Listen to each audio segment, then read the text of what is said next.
একটা ঘরে চারটা কোণা, যেমন এই ক্লাসে আমাদের চারটা কোণা, এই চারটা কোণায় চারটি বিড়াল।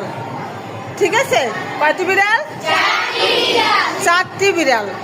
চারটি বিড়ালে আবার একটা করে তিনটা করে বিড়াল দেখতে আছে। কয়টা করে?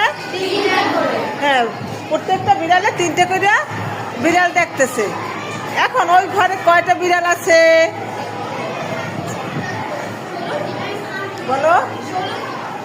তুমি? চারটি আছে। চারটি। তুমি? চারটি আছে।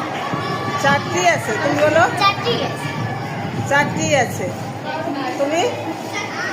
চারটি। তোমরা বুঝিয়ে দিতে পারবা? বলো তো।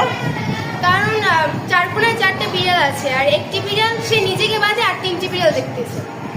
ধন্যবাদ। আমি তো এটা পারতাম না, আমি তো 16টা বলতাম। সবাই একটা ক্লাব দাও।